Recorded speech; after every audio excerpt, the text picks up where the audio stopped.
बच्चे हमारा next topic है multiplication of vectors bye a real number. ठीक है ना। एक्चुअली हमारा नेक्स्ट टॉपिक है जो वेक्टर्स का, वो आएगा एडिशन मल्टीप्लिकेशन की। इनके इनके लिए कौन कौन से लॉज हैं। ठीक है ना। फर्स्ट हम करेंगे मल्टीप्लिकेशन। तो मल्टीप्लिकेशन का फर्स्ट पार्ट है multiplication by a real number. ठीक है ना। वेक्टर को मल्टीप्लाई करना है रियल नंबर के साथ। बच्चे अगर जब भी हम वेक्टर को किसी रियल नंबर के साथ मल्टीप्लाई करते हैं तो उसका जो मैग्नीट्यूड होता है वो कितने टाइम हो जाता है, जितने जितने टाइम हम उसको मल्टीप्लाई करते हैं। जैसे सपोज मेरे पास 2 कोई रियल नंबर है, मैंने वेक्टर ए को 2 के साथ मल्टीप्लाई कर दिया, तो जो वेक्टर ए था वो 2 टाइम्स हो गया। मींस जो वेक्टर ए का 2 टाइम्स हो गया। ठीक है ना। फर्स्ट वेक्टर सपोज मेरे पास ए था और मैंने उसको 2 से मल्टीप्लाई किया, that is 2 is positive real number. तो वो मेरे पास कितना हो गया, ट्वाइस हो गया जो फर्स्ट वेक्टर था। ठीक है ना। तो the multiplication of a vector a by a real number n become another vector n a, its magnitude become n times the magnitude of the given vector and its direction is the same or opposite as that of a according to n is a positive or a negative real number. बच्चे जो direction है, magnitude है, वो depend किस पे करता है, आप किसके साथ मल्टीप्लाई करते हो। पॉजिटिव रियल नंबर के साथ मल्टीप्लाई कर रहे हो या नेगेटिव रियल नंबर के साथ मल्टीप्लाई कर रहे हो। ठीक है ना। सपोज अगर मैंने -2 से किसी ए वेक्टर को मल्टीप्लाई कर दिया, ठीक है ना, अगर मैंने -2 से मल्टीप्लाई कर दिया तो उसकी डायरेक्शन भी क्या हो जाएगी, नेगेटिव हो जाएगी, दैट ऑफ ए, क्योंकि ए मेरे पास क्या है, पॉजिटिव। ठीक है ना। और मैंने उसको मल्टीप्लाई किससे किया, माइनस से, मतलब नेगेटिव रियल नंबर से।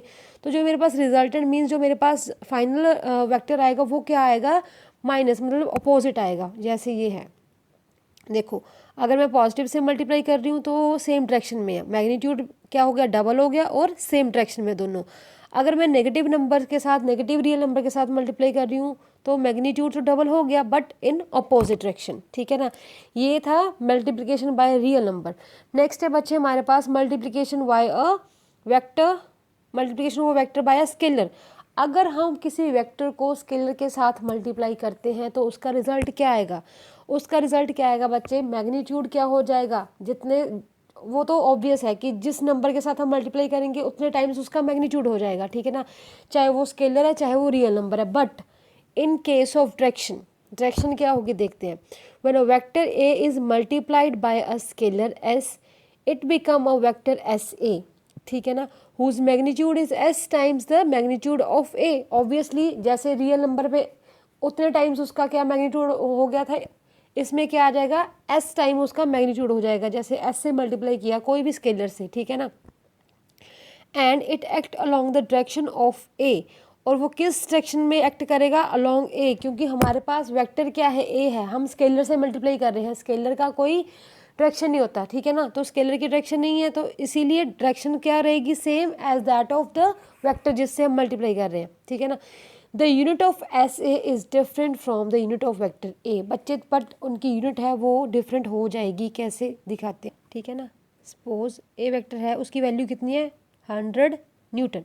ठीक है ना। ये मेरे पास क्या वेक्टर है, तो मेरे पास एक स्केलर है। स्केलर क्वांटिटी कौन सी होती है, जिनकी डायरेक्शन नहीं होती, डायरेक्शन नहीं होती मीन्स जिनका ओनली मैग्नीट्यूड है।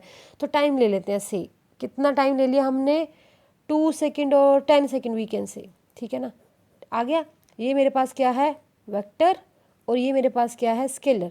अगर मैं वेक्टर को स्केलर के साथ मल्टीप्लाई करती हूँ एस इंटू ए, तो क्या आ जाएगा, 10 सेकेंड इंटू 100 न्यूटन। तो बच्चे इसकी वैल्यू क्या आ जाएगी, 1000 न्यूटन सेकेंड। तो जो वेक्टर की यूनिट थी वो क्या थी, न्यूटन, स्केलर की यूनिट क्या थी, सेकेंड। तो जो हमारे पास रिजल्ट में आया, मीन्स जो हमारे पास मल्टीप्लाई करके दोनों को आया, उसकी यूनिट चेंज होगी।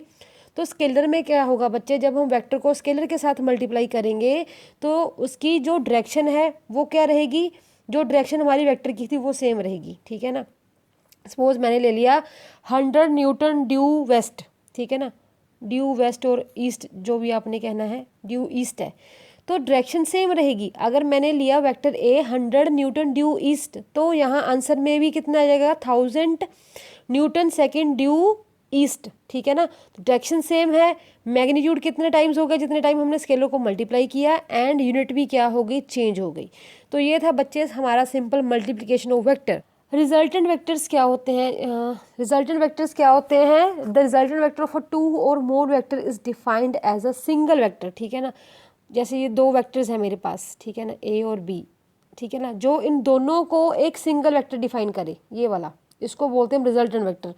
मींस जो वेक्टर जो हमें सारे वेक्टर्स का रिजल्ट दे, एक सिंगल वेक्टर, ठीक है ना, रिजल्टेंट वेक्टर बोलते हैं उस सिंगल वेक्टर को जो सारे वेक्टर्स का हमें रिजल्ट दे, ठीक है ना। वो हम आगे करते हैं कि वेक्टर एडिशन, ठीक है ना, और वेक्टर सब्सट्रैक्शन किस किस लॉ से होती है और उसमें रिजल्टेंट कैसे फाइंड आउट करते हैं, ठीक है ना।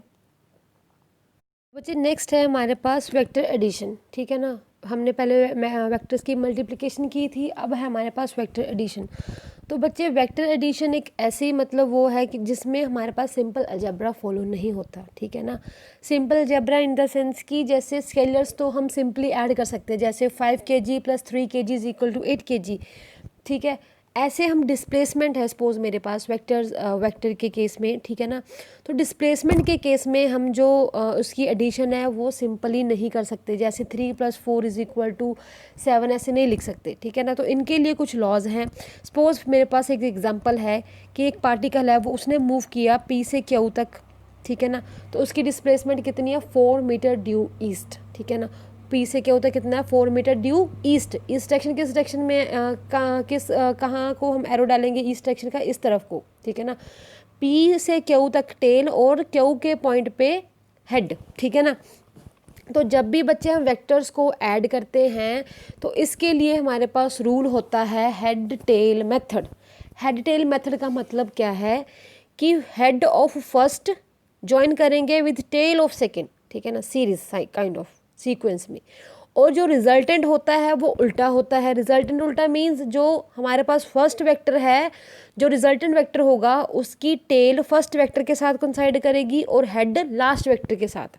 लास्ट वेक्टर मीन टू से सेकंड या थर्ड जितने भी वेक्टर हम ऐड कर रहे हैं उसका मेथड यही है हेड टेल। पहले जो जितने वेक्टर्स हैं हम उनको अरेंज करेंगे विद हेड टेल मेथड कि first head of first with tail of second with head of second tail of third. ऐसे जो भी रिजल्टेंट होगा वो उसकी वैल्यू हम उसको कैसे लिखेंगे और किसको कैसे ड्रॉ करेंगे, उसको करेंगे हम tail of first with head of second, ठीक है ना, उल्टा होगा, ठीक है ना। जो देखते हैं, कहते हैं हमारे पास एक पार्टिकल था, वो पी से क्यू तक गया ड्यू ईस्ट, कितना डिस्प्लेसमेंट की उसकी 4 मीटर डिस्प्लेसमेंट थी, ठीक है ना। और वो क्यू से एस तक गया नॉर्थ की डायरेक्शन में, तो कितनी डिस्प्लेसमेंट हुई उसकी 3 मीटर, ठीक है ना। तो हमने फाइंड आउट करना है कि वो पी से एस तक उसकी फाइनल से इनिशियल पोजीशन तक की डिस्प्लेसमेंट कितनी है, ठीक है ना। तो हम ऐसे तो ऐड कर नहीं सकते क्योंकि डिस्प्लेसमेंट क्या होता है, distance between initial and the final position, ठीक है, शॉर्टेस्ट डिस्टेंस होता है ना। तो डिस्प्लेसमेंट को फाइंड आउट करने के लिए हमने इसको फाइंड आउट करना है रिजल्टेंट को। तो हम क्या करेंगे बच्चे, इस केस में हमारे पास एंगल कितना है इसमें, इसके बीच में एस पी क्यू एस का एंगल हमारे पास कितना 90 डिग्री है। तो अगर 90 डिग्री एंगल है तो इस केस में तो हम पाइथागोरस थ्योरम क्या है अप्लाई कर देंगे अप्लाई, ठीक है ना।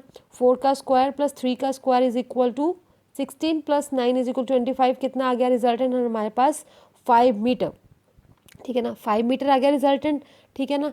तो बच्चे कहते हैं in the above illustration we noted that the displacement is 5 metre along P S produce the same effect as the displacement 4 metre along P Q and 3 metre along Q S together produce. तो बच्चे resultant का मतलब यही होता है कि जो vectors, ये दो वेक्टर्स हैं, ठीक है ना।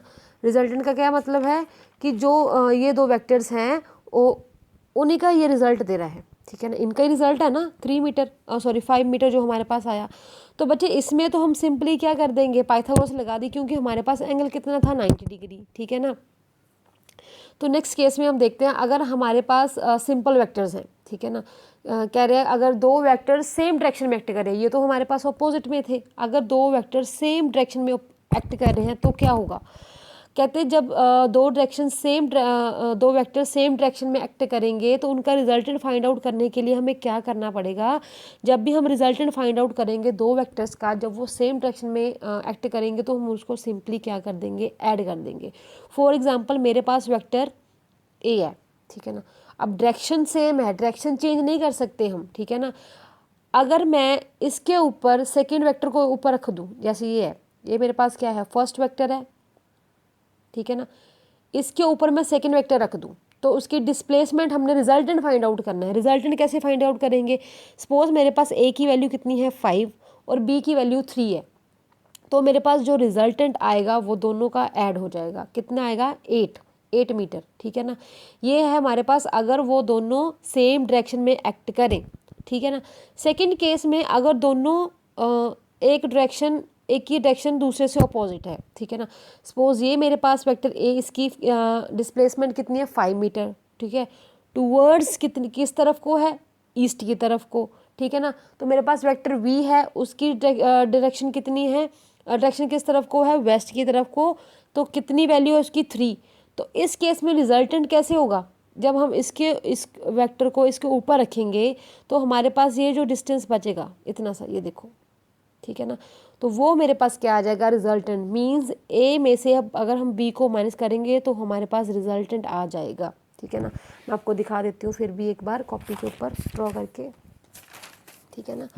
ये देखो, सपोज मेरे पास ये वेक्टर ये है 5 मीटर, ठीक है ना, और ये वेक्टर कितना है बी, ये है 3 मीटर। तो मैंने इनका क्या है? रिजल्टेंट फाइंड आउट करना है, ठीक है ना। तो रिजल्टेंट फाइंड आउट करने के लिए अगर जिस दोनों सेम डायरेक्शन में एक्ट कर रहे हैं तो क्या करूँगी मैं? एक वेक्टर के ऊपर दूसरा वेक्टर रखूँगी, ठीक है ना। ये कितना है 5 और ये कितना है 3। अगर मैं दोनों को ऐड करूँगी तो मेरे पास रिजल्टेंट कितना आ जाएगा? 8 मीटर, ठीक है ना। ये तो हो गया अगर दोनों सेम डायरेक्शन में एक्ट कर रहे हैं। अगर दोनों अपोजिट डायरेक्शन में एक दूसरे से अपोजिट हैं, ठीक है ना, एक दूसरे से क्या है? अपोजिट है। इसकी वैल्यू कितनी है? 5 मीटर, इसकी कितनी है? 3 मीटर। इसका रिजल्टेंट कितना होगा वो मैं आपको बता देती हूँ, ठीक है ना। सपोज ये मेरे पास क्या है? 5 मीटर है, ठीक है ना, और ये 5 है। अगर पॉइंट पार्टिकल P से Q तक जा रहा है, फिर वो Q से अपोजिट जा रहा है P इस पॉइंट तक, सपोज P तक, क्योंकि इसकी वैल्यू कितनी है सेकंड की? 3। अगर मैं 3 इसके ऊपर रख दूँ तो 3 मीटर गया। तो बच्चे यहाँ से यहाँ तक का डिस्प्लेसमेंट कितना होगा उसका, वो हमने फाइंड आउट करना है, ठीक है ना। पूरा कितना है? 5, फिर से 3 मीटर पीछे को आ गया तो फाइनल इनिशियल और फाइनल पोजीशन का डिस्टेंस कितना होगा? डिस्प्लेसमेंट सॉरी कितनी हो जाएगी? 5 - 3 दैट इज़ 2 मीटर, ठीक है ना। तो ये है हमारे पास सिंपली जब जो वेक्टर्स हैं वो एक लाइन पे वो लाई करें, ठीक है ना। जनरल रूल देख लेते हैं हम क्या है एडिशन ऑफ वेक्टर का, ठीक है ना। It state that vector to be added are arranged in such a way that the head of first vector coincide with the tail of the second vector, whose head coincide with the tail of third vector, and so on. Then the single vector drawn from the tail of the first vector to the head of the last vector represent their resultant vector। जैसे बच्चे मैंने आपको बताया था कि हमने इसको represent कैसे करना है, सिंपल वेक्टर एडिशन के ऊपर अगर ज्योमेट्री लगानी है तो हमने क्या करना है? सपोज मेरे पास ये नंबर ऑफ वेक्टर्स हैं PQRS, तो क्या करना है? मैंने रिजल्टेंट फाइंड आउट करूँगी मैं पहले इनको अरेंज कर लूँगी। कैसे? P, ये मेरे पास क्या है? P, ठीक है ना, P वेक्टर्स, और सेकंड Q। तो Q की क्या टेल होगी और फर्स्ट का क्या होगा? Head, Q। सेकंड क्या है? R, R, तो हेड ऑफ Q, टेल किसकी? R की, और S का ऐसे सिमिलरली, ठीक है ना। S का जितने भी वेक्टर्स हैं उनको ऐसे अरेंज करना है, जो रिजल्टेंट होगा वो अपोजिट होगा, मीन टू से वो फर्स्ट की टेल होगी और लास्ट वाले का क्या होगा? हेड, ठीक है ना। ये होगा रिजल्टेंट, ठीक है ना। तो इनको फाइंड आउट करने के लिए बच्चे ये तो सिंपली अगर मेरे पास एंगल कितना है, दो वेक्टर्स के बीच में एंगल 90 डिग्री है तो मैं पाइथागोरस लगा लूँगी, ठीक है। पाइथागोरस लगा के मैं फाइंड आउट कर लूँगी। अगर मेरे पास स्क्वायर फॉर्म हो रहा है, ठीक है ना, मतलब एंगल वेक्टर्स के स्क्वायर फॉर्म हो रहा है, तब भी मैं रिजल्टेंट फाइंड आउट कर लूँगी, ठीक है ना। फॉर एग्जांपल मेरे पास 4 वेक्टर्स हैं, सॉरी 3 वेक्टर्स हैं, ठीक है ना। एक है 3 metre due west, 3 metre due north, 3 metre due east, ठीक है ना। तो पहले क्या है? वो वेस्ट को गया वेक्टर सपोज 3 मीटर, फिर वो नॉर्थ को गया 3 मीटर, फिर वो ईस्ट को गया 3 मीटर। तो मैंने क्या? रिजल्टेंट फाइंड आउट करो, ठीक है, ये वेक्टर्स हो गए मेरे, this one and this one, 3 vectors हो गए। तो मैंने कहा रिजल्टेंट फाइंड आउट करो। तो रिजल्टेंट फाइंड आउट सिंपली, क्योंकि इनके बीच में एंगल कितना है 90 डिग्री, ठीक है ना, डायरेक्शंस है, ठीक है ना, तो इसका आंसर भी कितना आ जाएगा 3 आ जाएगा, ठीक है ना, मीन्स 3 + 3 + 3 = 3। तो बच्चे ये रूल्स अप्लाई होते हैं इसके ऊपर जब भी हम वेक्टर्स को ऐड करते हैं। अगर मेरे पास 90 डिग्री का एंगल फॉर्म हो रहा है, मतलब 2 वेक्टर्स हैं, तो थर्ड तो मैं पाइथागोरस लगा के फाइंड आउट कर लूँगी। अगर स्क्वायर फॉर्म हो रहा है तो उनकी सभी की साइड सेम होती है, तो हमारे पास रिजल्टेंट आ जाएगा। अगर हमारे पास लाइंस है सिंपल, ठीक है, 2 वेक्टर्स है सेम डायरेक्शन में है, ठीक है ना, तो हम सिंपल ज्योमेट्री अप्लाई करके उसको सॉल्व कर लेंगे। बट अगर मेरे पास कोई एंगल वेक्टर है, 2 वेक्टर्स हैं, ठीक है ना, बट उनके बीच में एंगल कितना है 60 डिग्री है ग्राउंड से, ठीक है ना, पॉइंट ऑफ इनिशियल से ला लो, ठीक है। तो ये था हमारे पास। तो अगर बच्चे मेरे पास जो वेक्टर्स हैं 2, अगर उनके बीच में एंगल है वो 90 डिग्री नहीं है, ठीक है ना, तो इस केस में मैं मेरे पास पोर्स की वैल्यू 5 मीटर है, इसकी 6 मीटर है, ठीक है ना, तो इस केस में मैं रिजल्टेंट है जो फाइंड आउट नहीं कर सकती। तो हेड टेल मेथड है जो इस केस में क्या है वो एप्लीकेबल नहीं होगा अगर एंगल 90 डिग्री नहीं है, ठीक है ना। तो बच्चे इनके लिए हमारे पास सेपरेट रूल्स बने हुए हैं, ठीक है ना। तो वो मेरे पास क्या कौन कौन से हैं, पैरेललोग्राम लॉ वाला मेथड है और ट्रायंगल लॉ वाला मेथड है, ठीक है ना। हेड टेल तो हम सिंपली अप्लाई कर देंगे, बट अगर हमारे पास एंगल 90 डिग्री नहीं है, ठीक है ना, ठीक है, अगर मेरे पास वो सेम लाइन में एक्ट नहीं कर रहे हैं तो मेरे पास तो हेड टेल मेथड फेल हो गया, ठीक है ना। हेड टेल मेथड तभी एप्लीकेबल होगा, ठीक है, अगर आपके पास वो पूरी कंडीशन सेटिस्फाई करे, ठीक है ना। अगर एंगल्स हैं वो 60 डिग्री है, 120 डिग्री है, कितना भी एंगल है, मींस 90 से छोटा या बड़ा है, तो उस केस में हमारे पास ये मेथड एप्लीकेबल नहीं होगा, हम रिजल्टेंट फाइंड आउट नहीं कर सकते। उनके लिए हमारे पास लॉज हैं parallelogram law and triangle law. तो इसको डिस्कस करते हैं।